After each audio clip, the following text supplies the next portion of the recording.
বন্ধুরা আর লাগবে না মাছ মাংস, এই ঢ্যাঁড়সের রেসিপিটা দিয়েই তোমরা এক থালা ভাত এক নিমিষে চেটে পুটে খেয়ে ফেলবে। সঙ্গে যদি থাকে এই একটা পদেই, এই পদটা দিয়েই তোমরা চেটে পুটে খেয়ে ফেলবে এক থালা ভাত কিংবা রুটি পরোটা।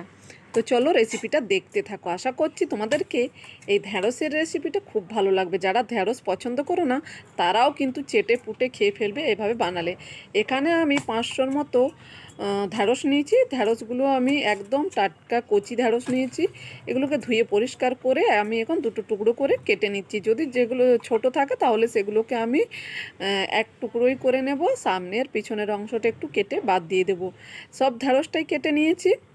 এখন আমি একটা কড়া বসিয়ে দিয়েছি। কড়ার মধ্যে আমি 1 থেকে 2 চামচের মতো সর্ষের তেল দিয়ে তেলটা ভালো করে গরম করে নিচ্ছি। আর তেলটা কড়ার গায়ের মধ্যে ভালো করে গুলিয়ে নিয়েছি। তারপর ঢ্যাঁড়সটা দিয়ে অল্প লবণ দিয়ে দিচ্ছি। ঢ্যাঁড়সটাকে এখন আমি ভেজে নেব, তবে আমি এটাকে খুব বেশি ভাজবো না। ঢ্যাঁড়সটার কিন্তু কালারটা চেঞ্জ করব না, সবুজ রেখে আমি ঢ্যাঁড়সটাকে ভেজে নেব। একদম লো টু মিডিয়াম আছে, একদম 2 থেকে 3 মিনিটের মতো ঢাকা দিয়ে ভেজে নিয়েছি। 2-3 মিনিট পরে আমি ঢ্যাঁড়সটাকে ভাজা হয়ে গেছে, এখন উঠিয়ে নিচ্ছি। আর কালারটাও দেখুন একদম সুন্দর সবুজই আছে।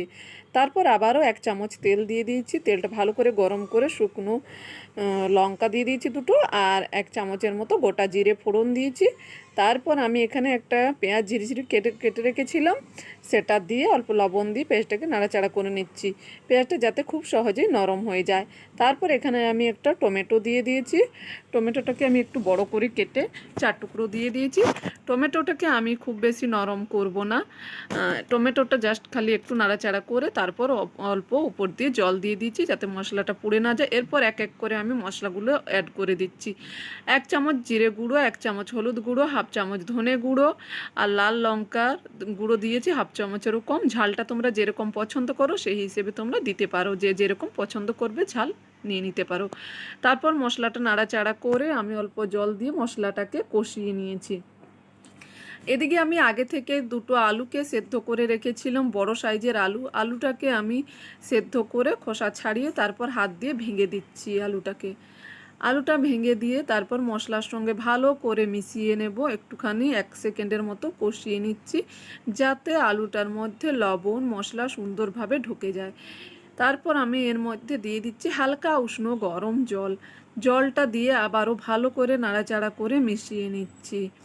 তারপর এর মধ্যে আমি ভেজে রাখা ভেন্ডিটা আগে থেকে যেটা ভেজে রেখেছিলাম, খুব বেশি ভাজিনি, জাস্ট ভেন্ডিটাকে একটু নরম করে নিয়েছিলাম হালকা, সেই ভেন্ডিটা আমি দিয়ে দিচ্ছি। ভেন্ডিটা দিয়ে আমি এটাকে 3 থেকে 4 মিনিট ঢাকা না দিয়ে রান্না করে নেব। তোমরা চাইলে ঢাকা দিয়েও রান্না করতে পারো। ভেন্ডিটা আমার রান্না হয়ে গেছে, এখন আমি এটাকে একটা প্লেটের মধ্যে উঠিয়ে নিচ্ছি। এইভাবে তোমরা কিন্তু গরম গরম ভাত, রুটি, লুচি, পরোটা যে কোনো কিছুর সঙ্গে এই ভেন্ডি রেসিপিটা পরিবেশন করতে পারো বন্ধুরা। অসম্ভব সুন্দর লাগে খেতে। যারা ভেন্ডি পছন্দ করো না তারাও কিন্তু চেটে পুটে খাবে। বিশেষ করে বাচ্চারা ভেন্ডি খেতে চায় না, কিন্তু এভাবে বানিয়ে দিলে বাচ্চারাও চেটে পুটে খাবে বন্ধুরা।